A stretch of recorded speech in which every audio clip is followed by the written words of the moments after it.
الحمد لله وكفى وسلام على عباده الذين اصطفى أما بعد فأعوذ بالله من الشيطان الرجيم بسم الله الرحمن الرحيم إذ أخرجه الذين كفروا ثاني اثنين إذ هما في الغار إذ يقول لصاحبه لا تحزن إن الله معنا فأنزل الله سكينته عليه وأيده بجنود لم تروها آمنت بالله صدق الله مولانا العظيم وبلغنا بكماله رسوله النبي الأمي الكريم ونحن على ذلك لمن الشاهدين والشاكرين والحمد لله رب العالمين اللهم صل على محمد وعلى آل محمد كما صليت على إبراهيم وعلى آل إبراهيم إنك حميد مجيد اللهم بارك على محمد وعلى آل محمد كما باركت على إبراهيم وعلى آل إبراهيم إنك حميد مجيد محترم سامعین گرامی، آپ حضرات کے سامنے قرآن مجید فرقان حمید کی ایک آیات مبارکہ کا کچھ حصہ تلاوت کی ہے۔ پروردگار عالم سے دعا ہے کہ مشتاق العلم کو حق سبحانہ و تعالی حق سچ بیان کرنے کی توفیق عطا فرمائے، فریقین کو قرآن و سنت کے مطابق عقائد رکھنے کی، اعمال صالح کرنے کی توفیق بخشے۔ جو قرآنی آیات میں نے پڑھی ہے اسی کا مفہوم آپ حضرات کی خدمت میں پیش کرنا ہے۔ اس سے پہلے سیدنا ابو بکر صدیق رضی اللہ تعالیٰ عنہ کا تھوڑا سا تعارف۔ حضرت ابو بکر صدیق رضی اللہ تعالیٰ عنہ وہ صحابی رسول ہیں جنہوں نے محبوب صلی اللہ علیہ وسلم پر سب سے پہلے ایمان لایا، کلمہ شہادت پڑھا، اللہ کی توحید کا اقرار کیا، محبوب صلی اللہ علیہ وسلم کی ختم نبوت کا اقرار کیا۔ حضرت کا نام عبداللہ تھا اور والد کا نام عثمان تھا۔ حضرت ابو بکر صدیق رضی اللہ تعالیٰ عنہ وہ صحابی رسول ہیں جن کی 4 پشتیں صحابے بنی۔ 4 پشتیں حضرت ابو بکر صدیق رضی اللہ تعالیٰ عنہ کی صحابی ہیں۔ باپ بھی یعنی والدین، ماں اور باپ دونوں فتح مکہ کے موقع پر کلمہ پڑھا، اللہ تعالیٰ نے ایمان کی دولت سے نوازا۔ حضرت ابو بکر صدیق رضی اللہ تعالیٰ عنہ خود صحابی رسول ہیں۔ حضرت ابو بکر صدیق رضی اللہ تعالیٰ عنہ کی اولاد بیٹی ہوں بیٹے ہوں صحابی رسول ہیں۔ حضرت ابو بکر صدیق رضی اللہ تعالیٰ عنہ کی اولاد صحابی رسول ہیں۔ یہ خاصیت ابو بکر کو نصیب ہے، یعنی ابو بکر صدیق رضی اللہ تعالیٰ عنہ وہ صحابی ہیں جن کی 4 پشتیں صحابیت کے درجے سے نوازی گئی، اور محبوب صلی اللہ علیہ وسلم کے ساتھ ابو بکر صدیق رضی اللہ تعالیٰ عنہ کی رشتہ داری 8ویں دادا پہ جا کے محبوب صلی اللہ علیہ وسلم کا بھی وہی دادا ہے اور ابو بکر صدیق کا بھی وہی دادا ہے۔ ماں کی طرف سے بھی رشتہ داری ملتی ہے اور باپ کی طرف سے بھی نسب جو ہے وہ محبوب صلی اللہ علیہ وسلم کے ساتھ جاتا ہے۔ اللہ تعالیٰ نے بڑی خصوصیات سے نوازا ہے ابو بکر صدیق رضی اللہ تعالیٰ عنہ، اور 22 جمادی الثانی میں حضرت ابو بکر صدیق رضی اللہ تعالیٰ عنہ کی وفات طیبہ ہے۔ اسی نسبت سے ہم نے آج محفل رکھی ہے ذکر سیدنا ابو بکر صدیق رضی اللہ تعالیٰ عنہ۔ اب میں اپنے بیان کی طرف آتا ہوں کیونکہ مختصر ہم نے محفل کرنی ہے، زیادہ وضاحت میں نہیں جاؤں گا، آیات مبارکہ کی طرف آتے ہیں۔ اللہ کا قرآن فرماتا ہے اِذْ أَخْرَجَهُ الَّذِينَ كَفَرُوا ثَانِيَ اثْنَيْنِ، اس وقت کو یاد کرو جب نکالا محبوب صلی اللہ علیہ وسلم کو کافروں نے۔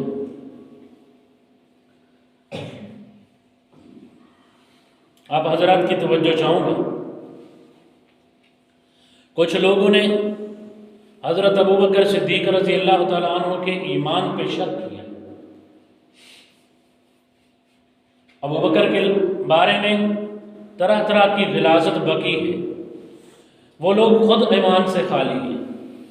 ابو بکر وہ شخص ہیں جن کے ایمان کی گواہی بھی قرآن دیتا ہے، جن کے صحابی رسول ہونے کی گواہی بھی قرآن دیتا ہے۔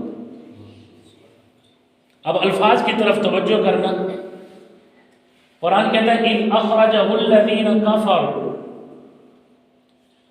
اس وقت کو یاد کرو جب نکالا تمہارے پیغمبر حضرت محمد الرسول اللہ صلی اللہ علیہ وسلم کو کفار نے، یعنی واقعہ ہجرت کی طرف اشارہ ہے۔ محبوب صلی اللہ علیہ وسلم کو مشرکین کفار نے تنگ کیا، مکہ چھوڑنے پہ مجبور کیا محبوب صلی اللہ علیہ وسلم کو۔ قرآن کہتا ہے اِذْ أَخْرَجَهُ الَّذِينَ كَفَرُوا، اس وقت کو یاد کرو جب نکالا تمہارے پیغمبر کو کافروں نے۔ اب قرآن اس طرف اشارہ کرتا ہے کہ ایک تھے نکالنے والے، دوسرے تھے محبوب صلی اللہ علیہ وسلم کو سنبھالنے والے، ایک تھے نافرمان، ایک تھے فرما بردار، یعنی محبوب صلی اللہ علیہ وسلم کی بات پر اپنی جان فدا کرنے والے۔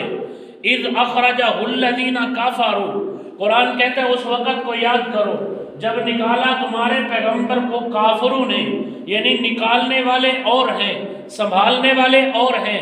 نکالنے والوں کے لیے اللہ نے لفظ کافرو فرمایا ہے۔ اب کافر کا تضاد مسلمان ہوتا ہے، کافر کی ضد مسلمان ہوتا ہے۔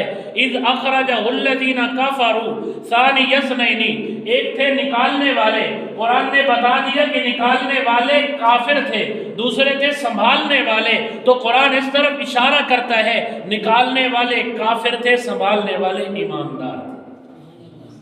تو ابو بکر ایماندار ہوئے کہ نہ ہوئے؟ ابو بکر کے ایمان کی قرآن نے گواہی دی کہ نہ دی؟ اب جس ابو بکر کے ایمان کی قرآن گواہی دے، میں اور تو کون ہوتے ہیں کہ ابو بکر کے ایمان میں شک رضی اللہ تعالیٰ۔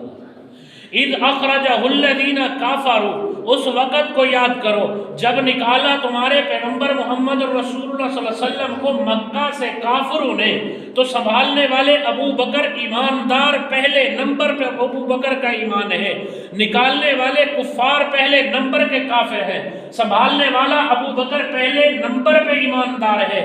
تو ابو بکر وہ شخص ہے جس نے محبوب صلی اللہ علیہ وسلم پر سب سے پہلے کلمہ اذ اخرجہ الذین کفروا۔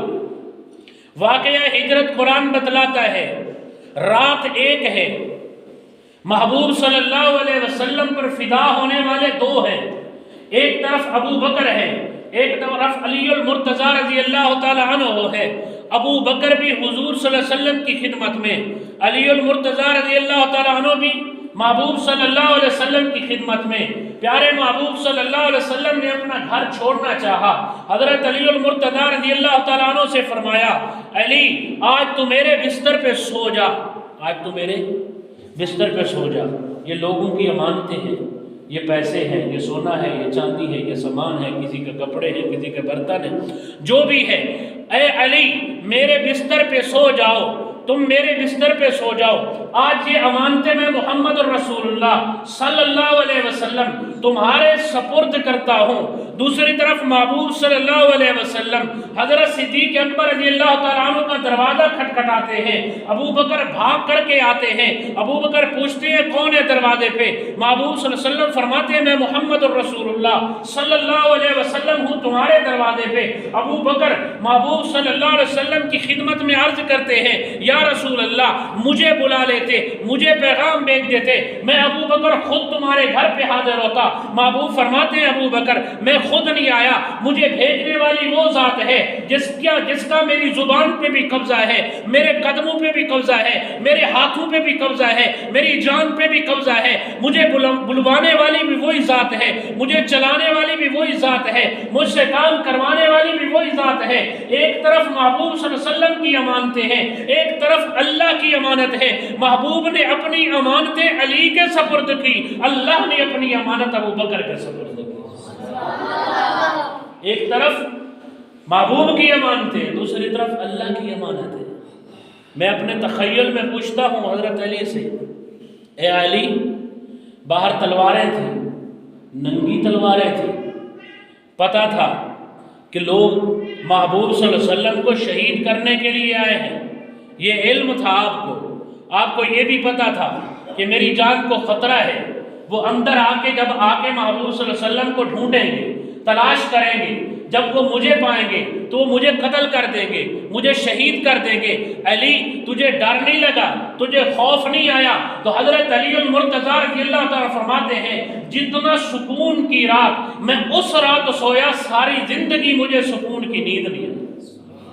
یعنی اتنا سکون کی نیند مجھے اس رات آئی اتنا مجھے پوری زندگی سکون کی نیند نہیں آئی۔ میں سوال کرتا ہوں حضرت علی المرتضیٰ رضی اللہ تعالیٰ عنہ کی خدمت میں کہ اے پیر و مرشد، اے میرے امام، اے ولی کامل، آپ یہ بتلائیں ننگی تلواروں کے سائے میں آپ کو سکون کی نیند کیسے آئی؟ وہ علی مجھے جواب دیتے ہیں کہ آپ سنیں، میں علی محمد الرسول اللہ صلی اللہ علیہ وسلم کی ذات اقدس پہ بھی یقین رکھتا ہوں، میں علی محمد الرسول اللہ صلی اللہ علیہ وسلم کی بات پہ بھی یقین رکھتا ہوں۔ تمہیں کیا خبر؟ میرے محبوب نے مجھے یہ فرمایا علی میرے بستر پہ سو جاؤ، یہ لوگوں کی امانتیں ہیں، یہ امانتیں ان کے سپرد کر کے مدینہ کی طرف ہجرت کر کے آ جانا۔ تو میں پورے سکون کے ساتھ سو گیا، کیونکہ مجھے یقین تھا میرے محبوب کی بات غلط نہیں ہو سکتی، ساری دھرتی الٹ پلٹ ہو سکتی ہے، محمد الرسول اللہ صلی اللہ علیہ وسلم کی بات کبھی بھی غلط نہیں ہو سکتی۔ جب میرے محبوب نے فرما دیا علی یہ امانتیں ہیں، لوگوں کے سپرد کر کے آنا، میری طرف آ جانا، مدینہ کی طرف ہجرت کرنا، جب محبوب نے فرمایا تو مجھے یقین ہو گیا کہ آج مجھے موت نہیں آئے گی، کیونکہ حضور نے فرما دی یہ امانتیں ہیں لوگوں کو دینا اور پھر مدینہ کی طرف ہجرت کر کے آ جانا۔ مجھے یقین ہو گیا کہ میں امانتیں بھی لوگوں کے سپرد کروں گا اور میں مدینہ کی طرف بھی جاؤں گا۔ ایک طرف محبوب صلی اللہ علیہ وسلم کی امانتیں حضرت علی المرتضیٰ رضی اللہ تعالیٰ عنہ کے سپرد ہے، وہ فرماتے ہیں میں پورے سکون کے ساتھ سویا۔ دوسری طرف اللہ کی امانت ہے جو ابو بکر کے سپرد ہے۔ اب میں ابو بکر کے دروازے پہ آیا، میں نے عرض کی ابو بکر آپ کے ساتھ کیا گزری؟ جب محبوب صلی اللہ علیہ وسلم آئے تو حضرت ابو بکر صدیق رضی اللہ تم جواب دیتے ہیں تم تو اس رات کا کہتے ہو، میں ابو بکر تو کئی راتوں کا جاگ رہا تھا۔ اے ابو بکر تم کئی راتوں سے کیوں جاگ رہے تھے؟ اس لیے حضرت ابو بکر فرماتے ہیں مجھے محبوب صلی اللہ علیہ وسلم اپنے راز بتلایا کرتے تھے، حضور نے ایک مرتبہ اشارہ فرمایا تھا، اس بات کا اظہار فرمایا تھا کہ ان قریب اللہ ہمیں حکم دے گا، ہم مکہ کو چھوڑ کے مدینہ چلے جائیں گے، ہم یثرب چلے جائیں گے۔ ارے بھولے تمہیں کیا خبر؟ ابو بکر محبوب کی غلامی میں کتنا آگے ہے۔ ابو بکر فرماتے ہیں جس دن سے محبوب صلی اللہ علیہ وسلم نے یہ فرمایا ان قریب ہم مکہ چھوڑ کے مدینہ چلے جائیں گے، ابو بکر کو تو اس رات کی نیند نہیں آئی کہ شاید کسی رات میں حضور تشریف لائیں اور میرا دروازہ کھٹکھٹائیں اور مجھے حکم کریں ابو بکر چل سامان باندھ چلیے سفر کرتے ہیں۔ تو محبوب صلی اللہ علیہ وسلم کی جب محبوب صلی اللہ علیہ وسلم نے ہجرت کرنی تھی، ابو بکر فرماتے صرف وہ ایک رات نہیں، میں تو کئی راتیں نہیں سویا۔ ابو بکر تو کہتا ہے میں سویا نہیں، حضرت علی فرماتے ہیں کہ میں سکون سے سویا۔ آپ فرماتے ہیں کہ میں سویا نہیں، حضرت علی فرماتے ہیں میں سکون سے سویا۔ وجہ کیا ہے؟ تو وجہ سامنے آ گئی۔ ایک طرف امانتیں تھی، دنیا کی چند چیزیں تھیں، دنیا کا تھوڑا سا مال تھا، حضرت علی مطمئن تھے دنیا کی کیا قیمت ہوتی ہے، متاع قلیل ہے۔ دوسری طرف میرے اللہ کی امانت ابو بکر کے سپرد تھی، تو حضور جیسی کوئی اور چیز نہیں ہے۔ جس کے پاس بڑی چیز ہو، جس کے پاس بڑی امانت ہو، اس کو نیند، ایک آدمی کے پاس 1000 روپیہ امانت ہو، دوسرے کے پاس کروڑ روپیہ امانت ہو، اور وہ کروڑ روپیہ وہ اپنے گھر میں رکھے، مجھے بتاؤ اس کو نیند آئے گی؟ 1000 والے کو تو نیند آ جائے گی، 1000 روپیہ ہے، اور جس کے گھر میں کروڑ پڑا ہو اس کو نیند نہیں آئے گی۔ تو اشارہ ہوا اس طرف، ایک طرف دنیا کا مال تھا جس کو قرآن متاع قلیل کہتا ہے، دوسری طرف محمد الرسول اللہ صلی اللہ علیہ وسلم تھے جو اللہ کی امانت تھے، ابو بکر کے سپرد تھے۔ ابو بکر نے حضور صلی اللہ علیہ وسلم کو سنبھالا، تو ابو بکر فرماتے ہیں مجھے ساری رات نیند نہیں آئی، کیونکہ امانت ہی اتنا بڑی تھی، امانت ہی اتنا بڑی تھی۔ اذ اخرجہ الذین کفروا، نکالنے والے کافر، سنبھالنے والے ایماندار۔ اور محبوب صلی اللہ علیہ وسلم کن کے دروازے پہ آئے؟ ابو بکر صدیق رضی اللہ تعالیٰ کے دروازے پہ، اور یہ ہجرت کا موقع ہے۔ ابو بکر صرف اکیلے غلام نہیں تھے، ابو بکر صرف اکیلے خدمت گزار نہیں تھے، ابو بکر کی بیوی بھی خدمت میں، ابو بکر کی بیٹی بھی خدمت میں، ابو بکر کا غلام بھی خدمت میں، ابو بکر کا بیٹا بھی خدمت میں۔ یوں کہیں کہ ابو بکر کا پورا گھرانہ حضور کی صلی اللہ علیہ وسلم، حضور صلی اللہ علیہ وسلم کی خدمت میں لگا ہوا ہے۔ حضرت ابو بکر بیوی سے فرماتے ہیں کہ تم کھانا تیار کرنا، حضرت ابو بکر بیٹے عبد الرحمن سے کہتے ہیں تم جا کے کفار کی باتیں سننا اور سارے حالات آ کر کے ہمیں بتلانا۔ حضرت ابو بکر اپنی بیٹی کی ڈیوٹی لگاتے ہیں، بیٹی اسما جو کہ اما عائشہ صدیقہ رضی اللہ تعالیٰ عنہ کی بہن ہے، حضرت ابو بکر فرماتے ہیں بیٹی تم چھوٹی بچی ہو، چھپ چھپا کے ادھر ادھر پھر کے تم صاف راستے سے نہیں آنا، ادھر ادھر سے ہو کے آنا، کسی کو شک نہ پڑے، تمہاری عمر چھوٹی ہے، تم میرے لیے اور محبوب صلی اللہ علیہ وسلم کے لیے کھانا پہنچانا۔ اور حضرت ابو بکر صدیق نے اپنے غلام کی ڈیوٹی لگائی کہ تم بکریاں چراتے چراتے چراتے غار کے پاس آ جانا، محبوب صلی اللہ علیہ وسلم کی دودھ سے خدمت کرنا۔ تو ابو بکر کا پورا گھرانہ حضور صلی اللہ علیہ وسلم کی خدمت میں، غلام بھی، بیٹی بھی، بیٹا بھی، بیوی بھی۔ اذ اخرجہ الذین کفروا ثانی اثنین اذ ہما فی الغار۔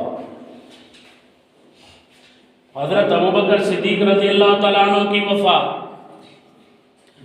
علماء اپنے تخیلات میں فرماتے ہیں کہ محبوب نے 2 سفر کیے، دونوں سفر نرالے، دونوں سفر بہترین، اور دونوں سفروں میں رفیق بھی بہترین۔ رفیق کہتے ہیں ساتھ میں سفر کرنے والا۔ محبوب صلی اللہ علیہ وسلم نے ایک سفر معراج کا کیا، حضور صلی اللہ علیہ وسلم نے دوسرا سفر ہجرت کا کیا۔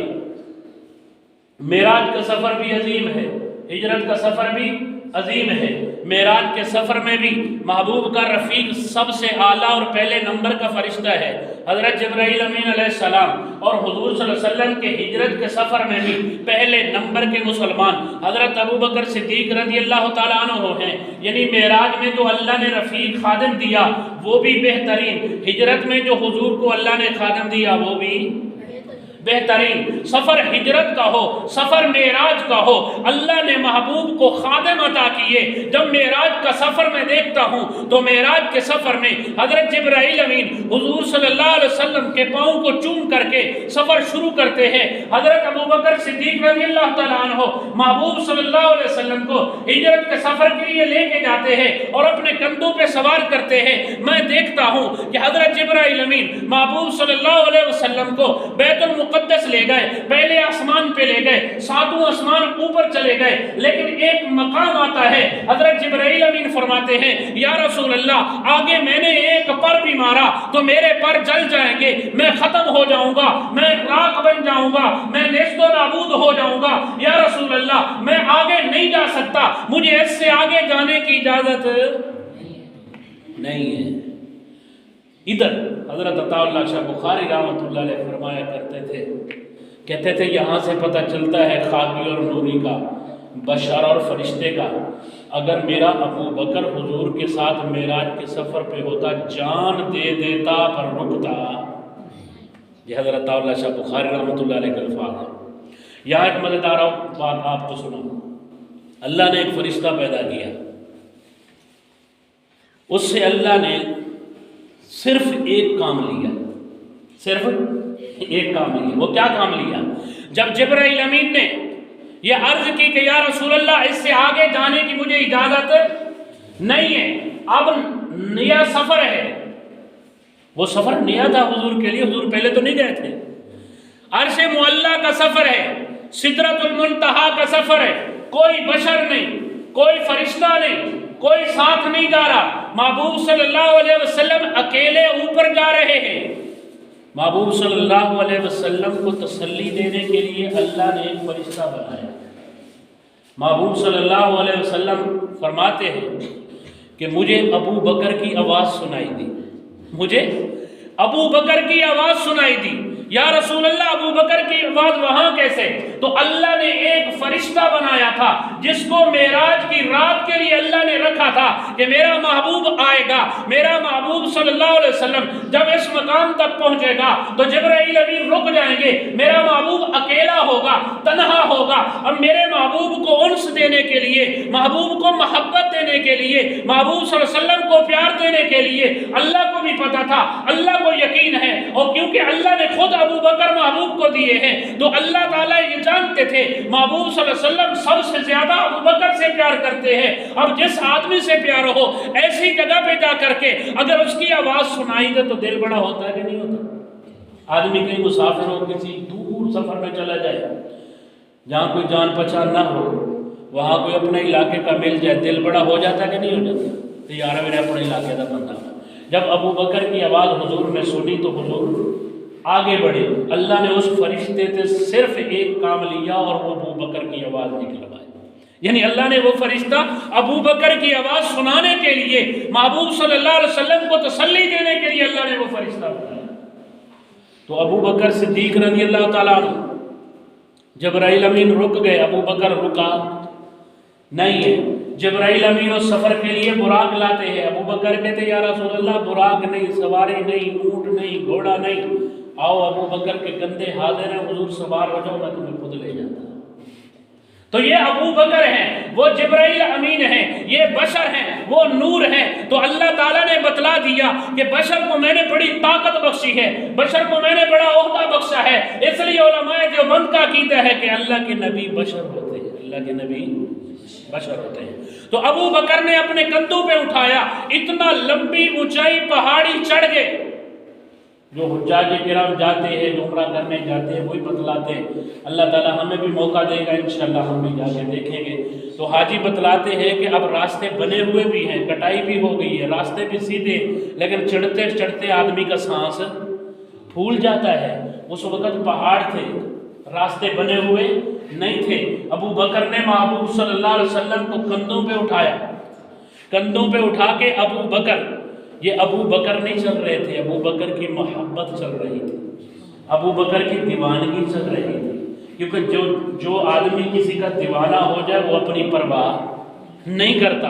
ابو بکر حضور پہ دیوانہ تھے، ابو بکر حضور صلی اللہ علیہ وسلم کی محبت میں دیوانے تھے۔ ابو بکر نے حضور صلی اللہ علیہ وسلم کو کندھوں پہ اٹھایا۔ اللہ اکبر، یا ایک بات اور یاد آ گئی، بات لمبی تو نہیں ہوگی۔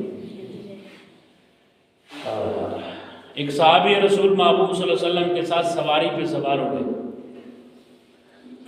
تو وہ پیچھے بیٹھے تھے، آپ صلی اللہ علیہ وسلم آگے تھے۔ اس صحابی رسول کا جسم اگلا حصہ، چھاتی، سینہ، پیٹ، یہ محبوب صلی اللہ علیہ وسلم کو چھو رہا تھا۔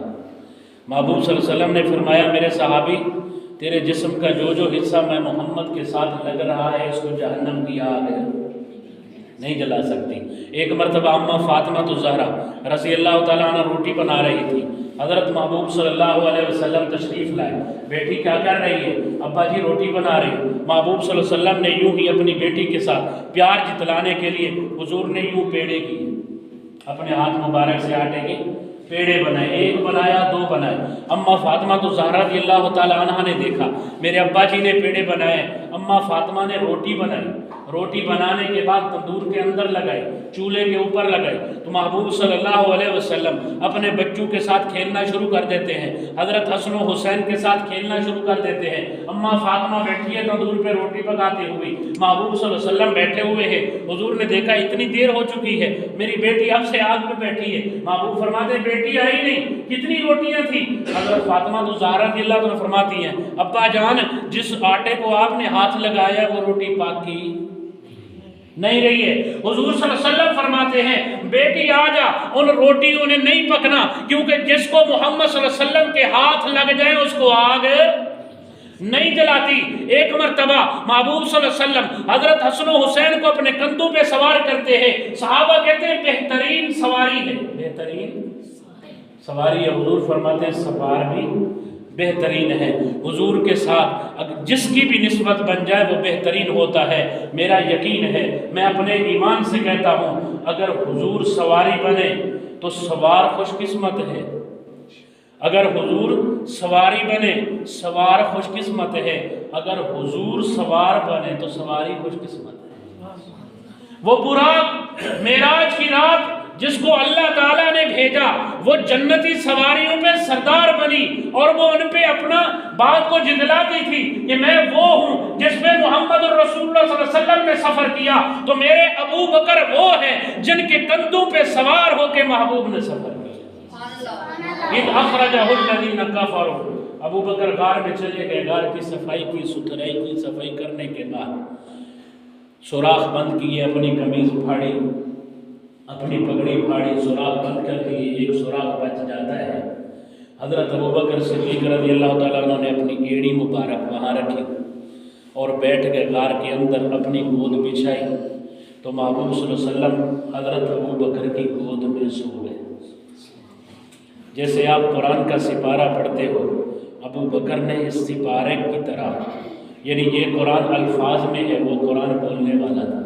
میرے حضور بھی قرآن تھے، وہ بولنے والے قرآن تھے، یہ خاموش قرآن ہے۔ تم قرآن کا سپارہ پڑھتے ہو اپنے سامنے رکھ کے، ابو بکر نے حضور کا چہرہ پڑھا اپنے سامنے رکھ کے۔ ایک مرتبہ محبوب صلی اللہ علیہ وسلم نے پوچھا، ابو بکر تیری پسند کیا ہے؟ عمر تیری پسند کیا ہے؟ عثمان تیری پسند کیا ہے؟ علی تیری پسند کیا ہے؟ رضوان اللہ علیہ مجمعین۔ حضور نے اپنی پسند بتلائی، ابو بکر نے اپنی پسند بتلائی۔ میں موقع کی نسبت سے صرف ایک جملہ کہتا ہوں، ابو بکر نے فرمایا یا رسول اللہ، میں ابو بکر کی پسند یہ ہے النظر الی وجہ رسول اللہ، آنکھیں ہوں ابو بکر کی، چہرہ ہو محمد الرسول اللہ۔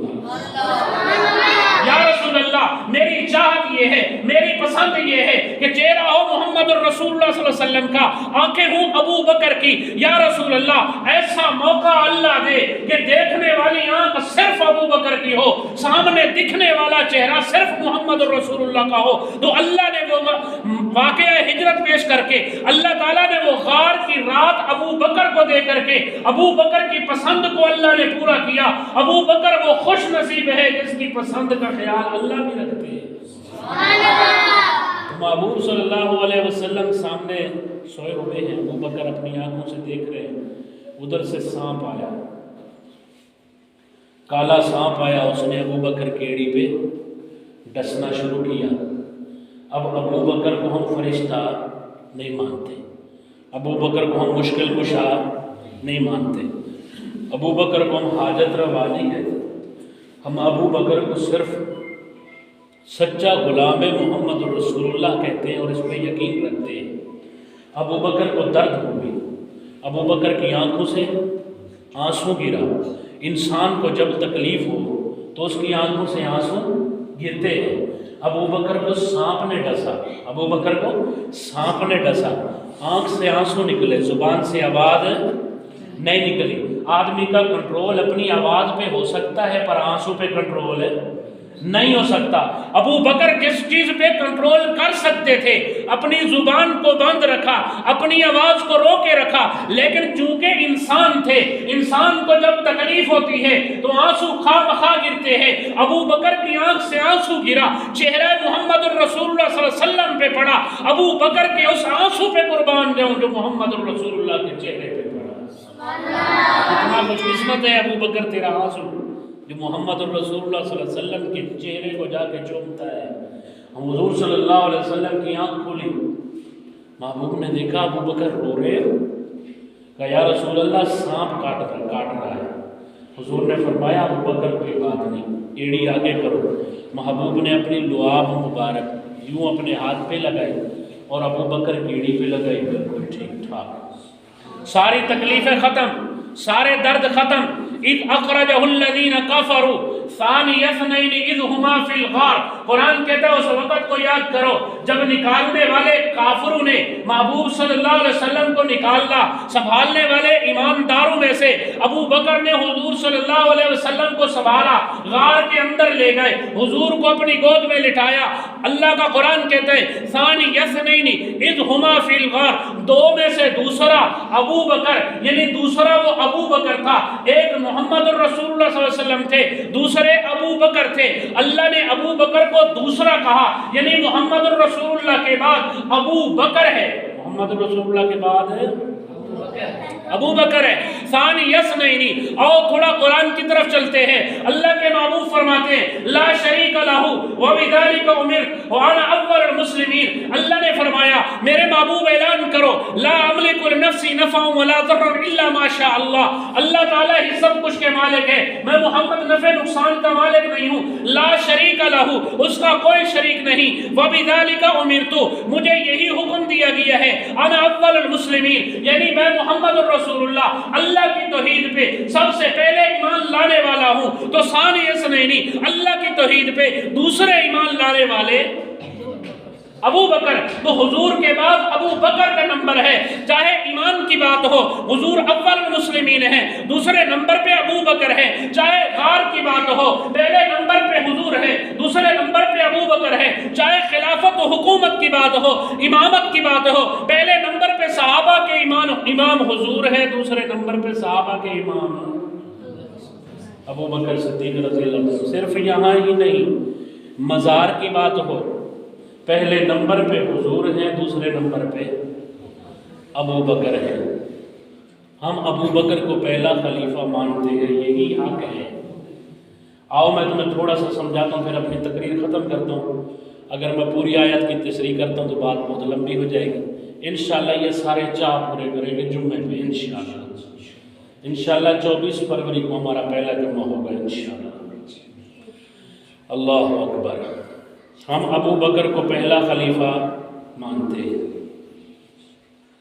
دوسرا خلیفہ عمر، تیسرا عثمان، چوتھے خلیفہ حضرت علی المرتضیٰ رضی اللہ تعالیٰ عنہ۔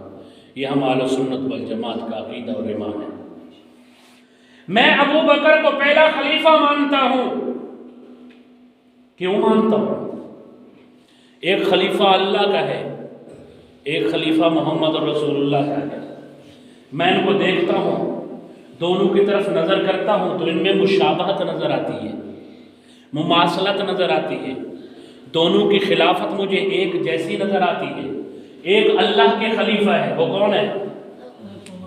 حضرت آدم علیہ نبی علیہ السلام۔ درس سننے میں بھول گئے۔ وَإِذْ قَالَ رَبُّكَ لِلْمَلَائِكَةِ إِنِّي جَاعِلٌ فِي الْأَرْضِ خلیفہ، اللہ نے فرمایا میں زمین میں خلیفہ بنانے والا ہوں۔ وہ خلیفہ پہلا کون تھا؟ حضرت آدم علیہ السلام تھے۔ ایک اللہ کا خلیفہ ہے، ایک محمد الرسول اللہ صلی اللہ علیہ وسلم کا خلیفہ ہے۔ آؤ میری طرف توجہ کرنا، میں ابو بکر کو پہلا خلیفہ کیوں مانتا ہوں؟ چھوٹی سی دلیل ہے تاکہ آپ کو سمجھ بھی آ جائے۔ ایک اللہ کا خلیفہ ہے، ایک محمد الرسول اللہ صلی اللہ علیہ وسلم کا خلیفہ ہے۔ اللہ کے خلیفہ حضرت آدم علیہ السلام، نو انسانی کے پہلے بشر حضرت آدم علیہ نبینا علیہ الصلوۃ والسلام ہیں۔ اللہ نے اپنا خلیفہ بنایا، آدم کو اعلان فرمایا کہ انی جاعل فی الارض خلیفہ، میں زمین میں خلیفہ بنانے جا رہا ہوں۔ فرشتوں تم بھی سن لو، جنوں تم بھی سن لو، ابلیس تو بھی سن لے۔ اللہ نے اعلان فرمایا کہ میرے خلیفہ آدم علیہ السلام ہیں۔ ایک طرف اللہ کے خلیفہ ہے، ایک طرف محمد الرسول اللہ کے خلیفہ ہیں۔ اللہ تعالیٰ نے جب حضرت آدم علیہ السلام کو بنا دیا، اللہ نے کیا کیا؟ اللہ نے یہ کیا، اللہ تعالیٰ نے عادت شریفہ چلائی۔ اللہ نے یہ کیا کہ او فرشتے تم آدم کے پیچھے کھڑے ہو جاؤ، او جنو تم آدم کے پیچھے کھڑے ہو جاؤ، سجدہ کرو میرے آدم کو، میرا آدم آگے ہوگا اور تم فرشتے بھی پیچھے، جن بھی پیچھے۔ اللہ نے آدم کو آگے کیا، سب سے سجدہ کروایا۔ میرے محبوب صلی اللہ علیہ وسلم کی شریعت مطہرہ میں تعظیمی سجدہ حرام ہے، نہ تم کسی دربار پہ کر سکتے ہو، نہ کسی پیر کو کر سکتے ہو، نہ کسی عالم مولوی کو کر سکتے ہو، نہ اپنے ماں باپ کو کر سکتے ہو۔ تعظیم کا سجدہ شریعت مطہرہ میں حرام ہو گیا۔ اللہ کے محبوب نے بھی اپنا خلیفہ بنایا پر ابو بکر کو سجدہ نہیں کروایا، کیونکہ اب ہماری شریعت میں سجدہ حرام ہو چکا ہے۔ اللہ نے آدم علیہ السلام کو سجدہ کروایا، آدم کو آگے کیا۔ صرف اسی بات کو ہم لیتے ہیں کہ جب اللہ اپنا خلیفہ بناتے ہیں تو آدم کو آگے کرتے ہیں کہ آدم میرے خلیفہ ہے۔ جب محمد الرسول اللہ اپنا خلیفہ بناتے ہیں تو ابو بکر کو آگے کرتے ہیں۔ حضور فرماتے ہیں یا عائشہ مروا ابا بکر فلیصلی بالناس، عائشہ جاؤ اپنے ابا ابو بکر کو کہو لوگوں کو نماز پڑھائے۔ ہم عائشہ فرماتے ہیں یا رسول اللہ میرے ابا جی نرم دل ہیں، ان کی طبیعت بھی ٹھیک نہیں ہے، آپ کسی اور کو کہہ دیں۔ حضور دوسری طرف فرماتے ہیں، ہم عائشہ فرماتی ہیں یا رسول اللہ میرے ابا کی طبیعت ٹھیک نہیں ہے، اور وہ آپ کے مصلے پہ آنے کی جرات نہیں کرے گا۔ تیسری مرتبہ حضور نے فرمایا، اماں نے وہی جواب دیا، پھر محبوب صلی اللہ علیہ وسلم نے جو الفاظ فرمائے وہ سننا۔ اس لیے میں کہتا ہوں کہ ابو بکر پہلا خلیفہ ہے، کیونکہ میرے حضور نے مجھے بتلایا ہے۔ حضور فرماتے ہیں عائشہ اللہ تعالیٰ نے انکار کر دیا ہے سوائے ابو بکر کے، یعنی اللہ کی چاہت بھی یہی ہے کہ امت کا امام المسلمین، حضور کے بعد سب سے پہلا امام، پہلا نمبر ابو بکر کا ہے۔ یا اب اللہ الا ابا بکر، اللہ نے سب کا انکار کر دیا ہے، صرف تیرے ابا کا اس بات ہے، یعنی تیرے ابا ہی نماز پڑھائیں گے، جاؤ ابو بکر کو بلا کے۔ تو اللہ جب خلیفہ بناتے ہیں آدم کو آگے کرتے ہیں، محمد الرسول اللہ جس کو خلیفہ بناتے ہیں اس کو آگے کرتے ہیں۔ تو امت میں سب سے پہلے حضور کے مصلی پہ نماز پڑھانے والے کون ہیں؟ ابو بکر ہیں۔